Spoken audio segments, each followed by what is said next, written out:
The Wolf's Bride Chapter 6. Luna's baton taser sent Andrius back to the first floor.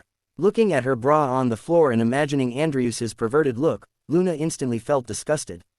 She picked up her bra and threw it into the trash can before she returned to her room, slamming the door shut and locking it. Tossing and turning, Luna could not sleep for the entire night. Andrius, on the other hand, had a sound sleep.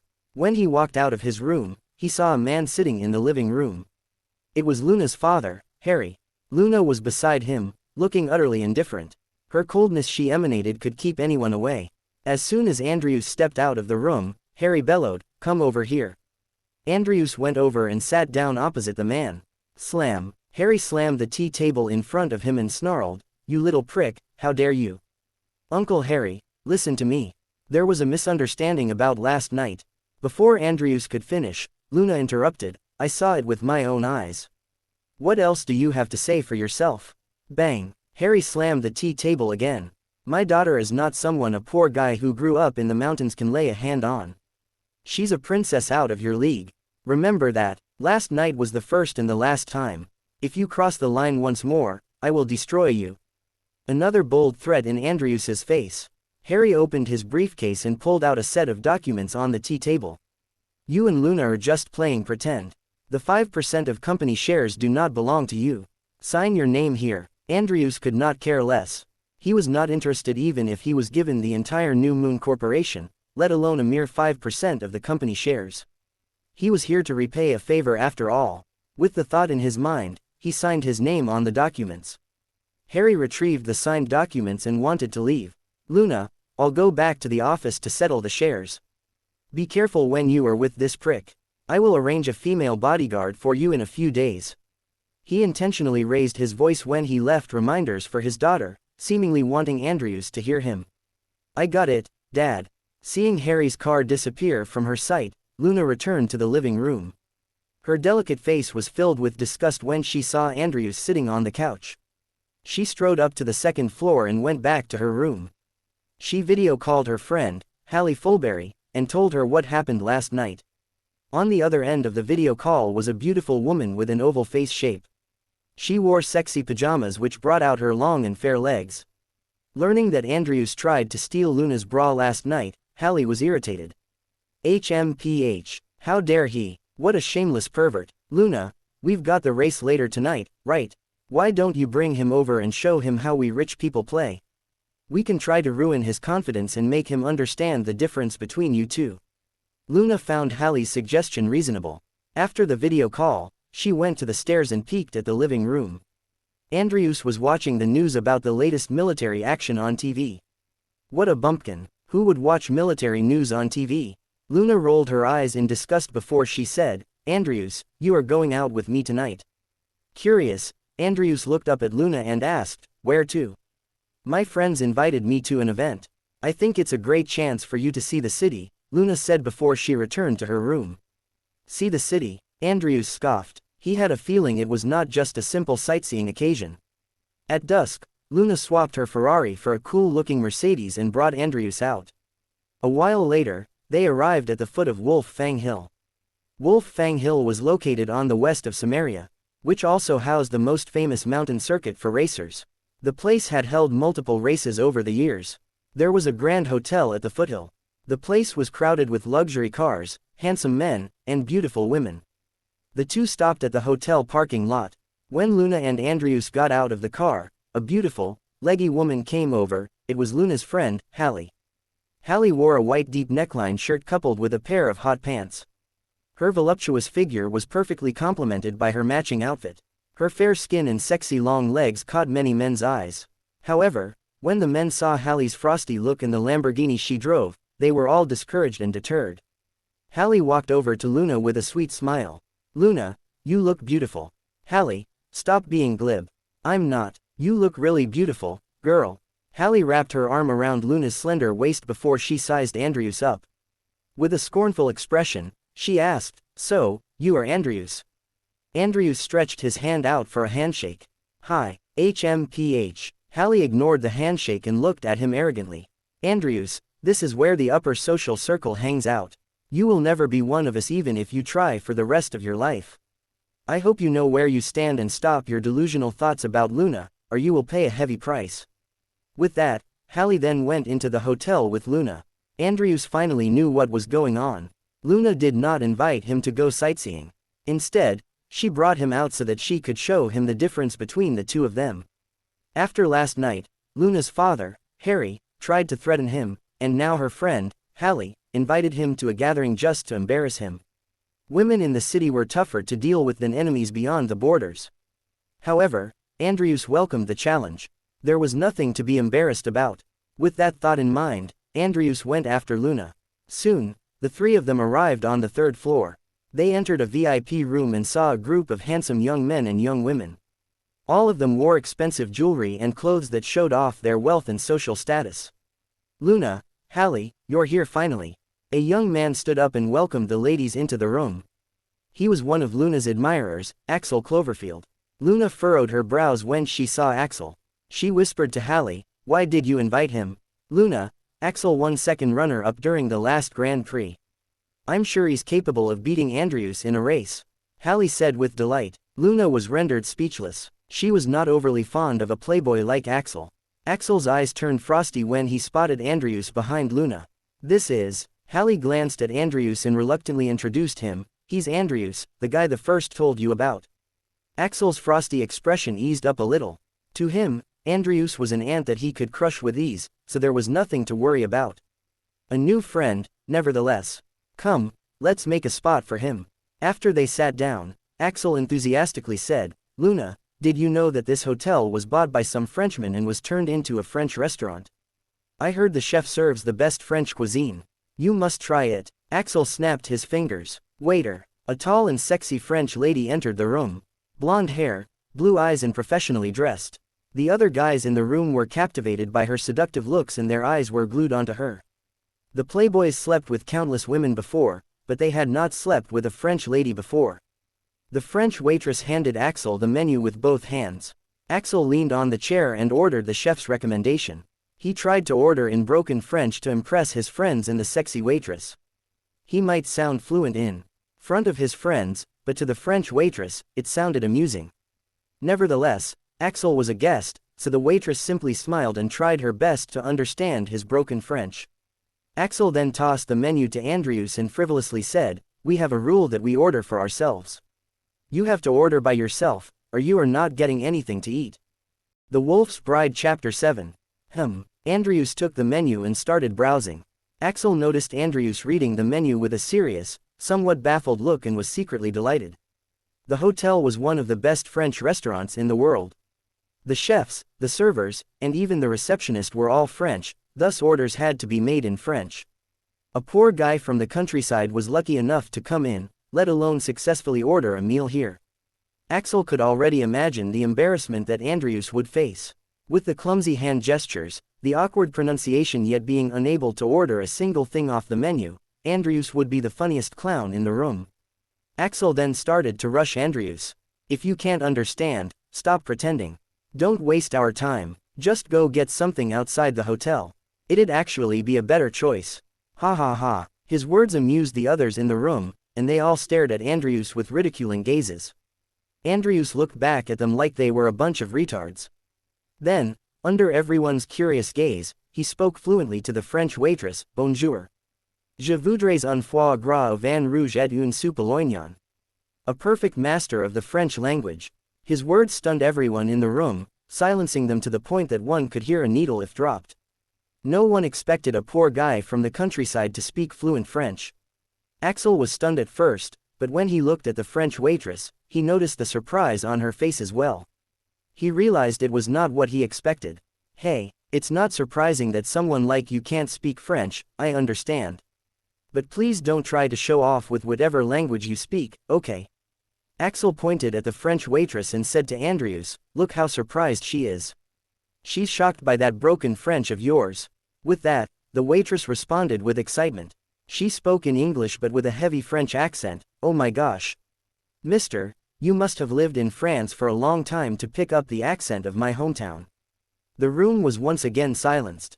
Everyone was stunned once more, especially Luna. Her beautiful eyes flickered as she looked at Andrius in disbelief. Andrius smiled. It was not that he lived in France before, but he had learned the most authentic languages of multiple countries. As the Wolf King that led 1,000,000 men, he had to be literate and capable in every aspect possible. The waitress smiled and chatted with Andrius in French. Each exchange was like a slap on Axel's face. Embarrassed. Awkward. Axel lowered his head in embarrassment and no longer said a word. Andrius did not even bother to spare a glance at Axel throughout the conversation with the French waitress. In the end, the waitress hurled a flying kiss and a wink at Andrius before she went out with the orders, making the other guys jealous. The guys knew the waitresses here were all French beauties, and they spent quite a fortune to ask them out. Unfortunately, the waitresses were too aloof, so their extravagant methods did not work. Now that a poor guy from the countryside beat them all and even got a flying kiss from one of the beautiful French waitresses, the guys felt terrible. Luna frowned when she spotted the admiration the French waitress had for Andrius. She felt strange at the intimate exchange. Even though she was not fond of Andrius, he was her nominal husband. When her husband received a flying kiss from another woman in front of so many people, it certainly got to her. He's just lucky. Luna simply came up with an excuse because she refused to look inferior in front of Andrius. After the meal, the group entered the Wolf Fang Hill circuit. The rich playboys and girls loved racing because it was known to be an expensive sport whereby one could show off. Axel took the lead to drive a Bugatti. The first round started off with a bang. Axel was an amazing driver. He would not have won second runner-up in the previous Grand Prix if not for his skills. With the advantage of his car and amazing skills, he surpassed the other racers by a full lap. In the end, Axel unsurprisingly won. The guys and the girls cheered for him. Way to go, Axel. You are one whole lap faster than the second place. Yeah, Axel is amazing. He's my idol. Luna's eyes gleamed as well. Axel might be a playboy but he was a capable person. Hallie glanced at Andrius and wore a disgusted look. What's wrong, Andrius? Nothing to say. Her words attracted all the attention back to Andrius. I think he's too shocked by Axel's driving skills to even speak. Yeah, racing is an expensive sport for the rich anyway. It's not for everyone. Axel waved his hand and pretended to be the good guy to save Andrius. Come on, guys. Andrius can speak fluent French, so why can't he drive a car and race? Am I right, Andrius? Axel's words immediately put Andrius in the spotlight. Andrius said, I am not interested in kids' games. His words infuriated the guys and the girls present. Kids' game, it was an insult to their taste and hobby. How arrogant. Luna was the first to snap. Andrius, what the hell are you talking about? Andrius shrugged. I'm just telling the truth. His reaction triggered more hatred from the group. You are just some poor guy from the countryside. Who gives you the right and the nerves to insult racing? Yeah, don't bullshit if you don't have the skills. You really think a few words in French make you one of us? I think he can't even race. That's why he's talking nonsense here. Andrius remained calm before the harsh criticism. As the Wolf King that reigned the Western Frontline, he should be driving a tank or an armored car that could raise his enemies down, not some toy cars on some flat road. Axel went up to Andrius and said loudly, Andrius, since you've said so, why don't you show us what you've got? Besides, Luna brought you here today. If you don't show us what you can do, you'll embarrass her. Andrius knew if he refused to get behind the wheel, the guy would probably eat him alive. He sighed and said, fine. Let's play. Axel curled his lips. He told the racing staff behind him, guys, prepare the circuit and get this man a car. He emphasized, car, and winked at the race staff. The Wolf's Bride Chapter 8. The race staff received the signal and prepared a Ford Mustang for Andrius. Axel sat on the hood of his Bugatti with a scornful expression. Andrius, since you are new to this, I'll let you have one lap first. No need. Looking at the toy car, Andrius shook his head helplessly. Let's just get this over with. Andrius's frivolous attitude fueled Axel's dissatisfaction. Fine, if you're ready, let's get it going. AS*XY race girl in a bikini stood in front of the two cars with a racing flag.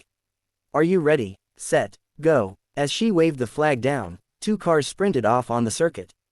Vroom. The loud engine roars were sent off by the crowd's passionate cheers. As the cheers got louder, the cars got faster. The audience turned to the big screen showing the live drone footage of the race. Damn, Axel's Bugatti acceleration is crazy fast. Of course, Axel is a professional racer, ranked second runner-up at the last Grand Prix. The best car that the poor guy from the countryside drives must be a tractor. Ha ha ha. The audience ridiculed Andrius while watching the screen. Luna was not bothered by the comments about Andrius. Her eyes were simply fixated on the screen. The two cars had entered a critical point in the race. Axel's Bugatti swung left and right in front of Andrius' Mustang, preventing him from overtaking. Luna sighed subtly. Axel was a professional racer after all. His skills handling a car were easily better than Andrius since the latter was just an amateur. Andrius' performance was already surprising enough for keeping up so closely. Knowing that he spoke fluent French and was able to keep up with a professional racer in a car race, Luna started to look at him differently. While the thoughts lingered in Luna's head, one of the male audience cried out loud, "Look! The cars are reaching Wolf Fang curve. Axel's car is starting to decelerate, but that poor guy's car is at full throttle." Luna regained her composure and looked at the screen. The Wolf Fang curve referred to the steepest curvature in Wolf Fang Hills circuit. The road there was as winding as it could be. Cars that entered Wolf Fang curve must at least decelerate to half their previous speed to avoid an accident. Once over the speed limit, the car would certainly sprint out of the circuit, resulting in a fatal crash. Axel's Bugatti started to decelerate before entering Wolf Fang curve. Andrius' Mustang, however, continued forward with maximum speed. Damn, is he trying to get himself killed? The audience was shocked by the Mustang's speed. Luna jumped to her feet and clenched the armrest tightly, looking nervous. Andrius would get himself killed if he did not decelerate in time. "Call the control room and tell him to slow down immediately," Luna shouted. However, the race had reached its climax. Even with the control room's interception, it would not be enough to stop the race. As the Mustang overtook the Bugatti, Axel giggled wickedly behind the wheels.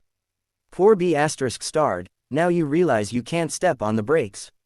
Ha ha ha, too bad, it's too late." Axel was looking forward to the Mustang entering Wolf Fang curve at full speed and sprinting off the circuit, resulting in a fatal car crash. Seconds later, Andrius' Mustang entered Wolf Fang curve at full speed.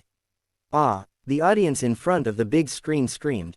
The girls shut their eyes as they could not bear looking at the possible car crash. They could already picture the horrible car crash in their minds.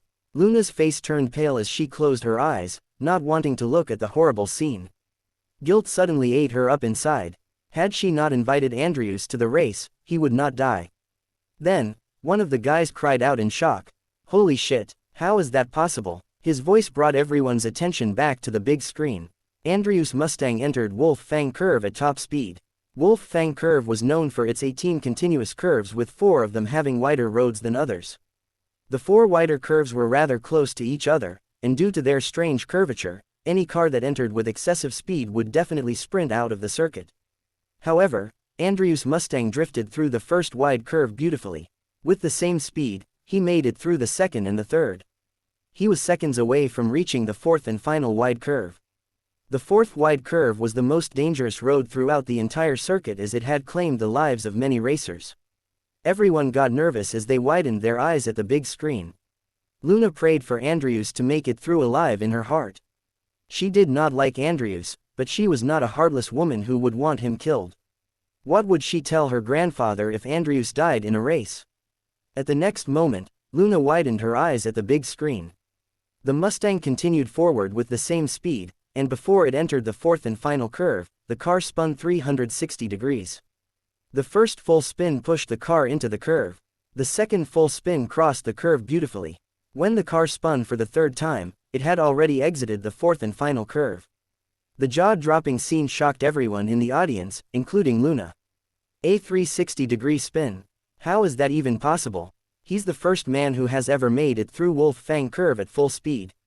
He's making history in the race tonight. Andrius' perfect drifting sparked heated discussion among the audience. After he exited the Wolf Fang curve, Axel's car finally reached the first curve. The distance between them was obvious. Several minutes later, the Mustang sprinted across the finishing line with thunderous cheers from the crowd. After another beautiful 360-degree drift, it stopped in front of the crowd. Andrius came out from the car under the people's enthusiastic cheers. He went over to the audience seat to grab a drink before he said, "This is boring. You guys have fun." His words stunned the audience. Axel was the second runner-up in the last Grand Prix, so his skills should be better than Andrius's. However, he lost to a poor guy from the countryside. The audience was embarrassed as they had been excited about the race earlier. Vroom! An engine's roar approached the finishing line. Axel came back. As soon as the car stopped, Axel darted out of his car. When he realized the audience was looking at him, his expression turned ugly. He said with gritted teeth, It must be his car." Axel cursed inwardly before he entered the Mustang and stepped on the accelerator to test the brakes himself. The Wolf's Bride Chapter 9. Vroom! The Mustang roared to life once again and sprinted towards the slopes. As the car approached the slopes, Axel stepped on the brakes, but it had been tampered with and was not working. Axel's face turned pale as his car sprinted off the slopes. Bang! The tumbling and crashing echoed across the entire circuit. Those who heard and saw the car drive off the slopes were horrified. They shouted, "Call 911." Later that night, Luna and Hallie exited the hospital with frosty looks on their faces. Luna got into her car with Hallie while Andrius got into the rear seat. After the car left the hospital, Luna stared into the rearview mirror and saw Andrius intently looking at his phone. Irritated by his frivolous attitude, she bellowed, "Andrius, go apologize to Axel tomorrow." "Why?" Andrius was confused by her request. Luna continued coldly, "Because you tampered with the Mustang's brakes and caused Axel's crash." "The brakes were already broken when I got the Mustang," Andrius said with a shrug. Hallie immediately realized what must have happened during the race. Given that Andrius had raced through the finishing line and stopped the Mustang using a 360-degree drift, plus the fact that Axel had crashed because of the brakes, it could only mean that Andrius was not lying. The car's brakes were already faulty when he got it. That was why he drifted 360 degrees to decelerate the car to a stop by maximizing the friction. A poor guy who grew up in the countryside that could speak fluent French and had amazing driving skills. Something felt amiss. Was he really who he claimed he was? Luna, on the other hand, was not as familiar with racing as Hallie, hence she had no idea what really happened. She frowned when she heard Andrius's explanation. "Andrius, you don't even know how to lie. If you didn't tamper with the brakes, how did you get out of the car unscathed?" Andrius shrugged. "I was able to get out of the car with broken brakes because of my skills. It has nothing to do with that guy not being able to do the same." Andrius's casual answer fueled Luna's anger. Screech. The car screeched to a sudden stop by the road. "Get out of my car!" Luna shouted. The door opened and Andrius was ditched beside the road. Watching the car speed out of his sight, Andrius frowned and sighed. The Honorable Wolf King was threatened, challenged, and mistreated again and again. No matter how much patience he had, he ran out of it. He took several deep breaths to suppress his anger. Since Master Crestfall was his master's savior, he decided not to be calculative with the short-tempered Luna. With the thought in mind, he walked back to Dream's waterfront. Right after he made a turn into a junction, he ran into a familiar figure. Dr. Artemis. The doctor was beside a minivan with many boxes by his side. Dr. Artemis spotted Andrius as well. Surprised, he cried, "Young man, what are the odds of running into you here?" "I'm just passing by." Andrius walked closer to Dr. Artemis. He picked up a familiar scent from the boxes on the ground. "Dr. Artemis, are these iodine and antibiotics?" "Oh, you are really good. You can tell the types of medicine by smelling them." "I'm impressed." "You're right. These are iodine and antibiotics that I have to deliver to the recovery camp." "Recovery camp?" Andrius was slightly surprised. Dr. Artemis said, "The citizens of Samaria are patriotic, so many volunteered to serve the army. However, the number of discharged soldiers due to injuries is also on the rise. The local government set up a place called the recovery camp to take care of the discharged injured soldiers.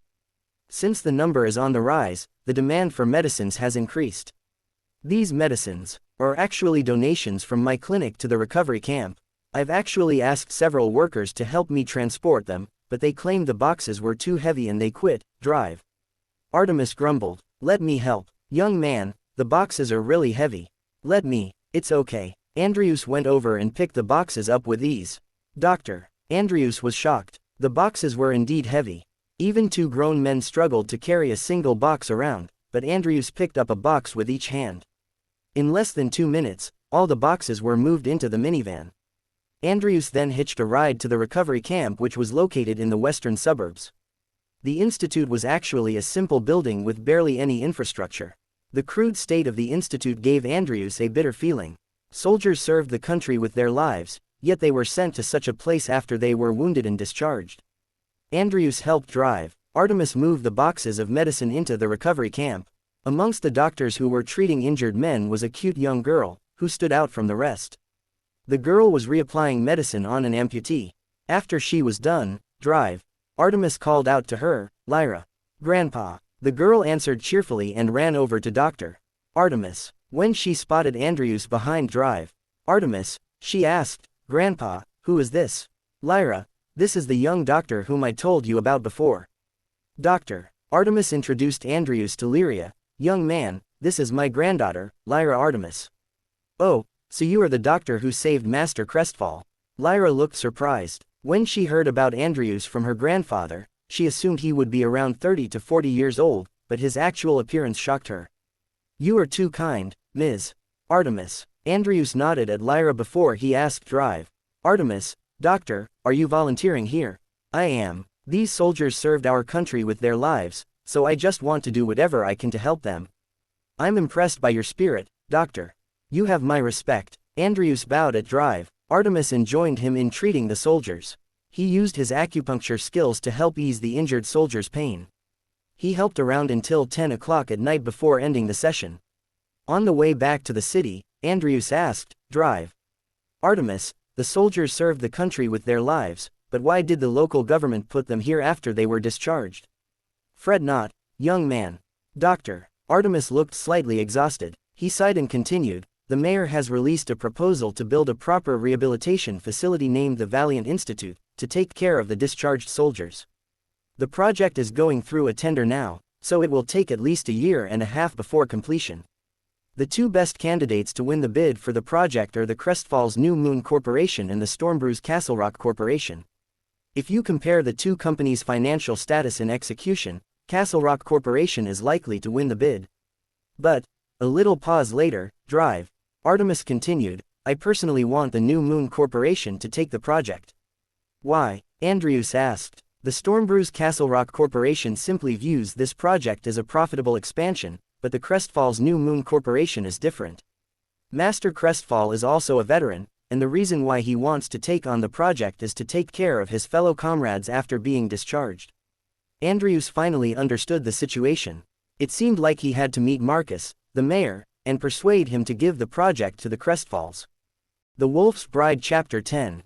As the minivan drove into Dream's waterfront, Andrius got out.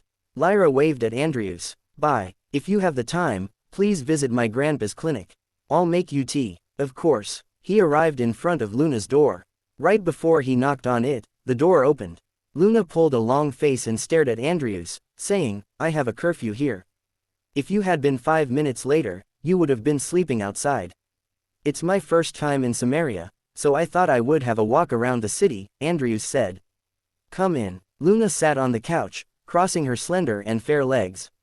Andrius was slightly stunned by the alluring scene. "Get up early tomorrow and follow me to my grandfather's place. When we are there, I call the shots. You have no right and are in no position to say anything. Understand?" Luna warned Andrius sternly. Andrius simply hummed a reply. Luna got up and went upstairs. Right after she locked the door of her room, she received a call from her father.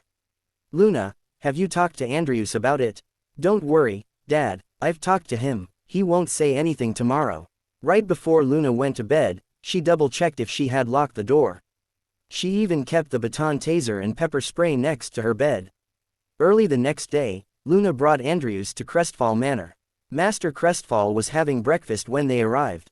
The man waved at Andrius with a friendly smile. "Andrius, how are you? How are you adjusting to Samaria so far?" "I'm getting used to the city," Andrius answered with a smile. "Great to hear." The man then switched the topic all of a sudden. "Andrius, what about the matter that I told Luna to inform you about last night? Have you considered it?" Andrius was stunned. He was confused because Luna did not tell him anything last night. Andrius looked back at Luna. Luna went up to her grandfather and said with a smile, "Grandfather, Andrius and I talked about it last night. He said he doesn't have any experience as a manager. So, he suggested being my office assistant for the time being. You know, to gain experience and stuff." Luna then sneaked a glance at Andrius, signaling him. Andrius instantly understood what Luna's gesture meant. He echoed, "Grandfather, I believe this position suits me the best for now. Let me gain some working experience first. As Master Crestfall stroked his long white beard, he said, very well. It's good that you young people are strong-minded, but don't you give my good grandson-in-law a hard time. Understand? I understand. Luna blushed all of a sudden. She then added, Grandfather, we'll be going to the office now. The two of them soon arrived at New Moon Corporation's office building. Inside the CEO's office, Luna sat down at the desk and looked up at Andrius. You are now responsible for the cleanliness of my office. I'll pay you 10 grand a month. Any problem? Not at all, Andrius said. You can start right away. Luna then pulled out a file from her drawer and walked out of the office. After that, Andrius started to scan the office. As a professional soldier, he had a gut feeling the office was bugged. He searched around and found 5 tapping devices. He destroyed all of them with ease. He then stood before the floor-to-ceiling window and enjoyed the beautiful pond further away. He loved having a bird's-eye view of things. The higher he was, the farther he could see. Luna came back before noon with a professionally dressed short-haired lady. The lady had a pair of cautious eyes and emanated a strong aura. Andrius found her aura and demeanor familiar because only a veteran soldier could emanate such an aura. Luna introduced the lady to Andrius. Andrius, let me introduce you to Athena. Starland, the ace bodyguard my father got me.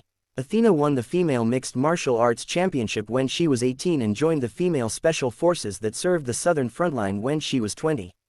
She carried out 20 highly classified missions during her 5-year service, got first-class honor 3 times, second-class 5 times, and third-class 9 times. After she left the army, she founded a female-only bodyguard team that offers services which male bodyguards cannot offer. Luna stated Athena's achievements one by one, expressing brazen threats in between her words. She was making it clear to Andrius that she had protection now. Andrius simply shrugged it off because the marriage was all a show. Luna then ignored Andrius and glanced at her expensive watch. It was almost noon. Athena, I'll bring you to my place to settle down first. Hold on, Ms. Crestfall. Since I'm already taking your money, I should start working now as your bodyguard.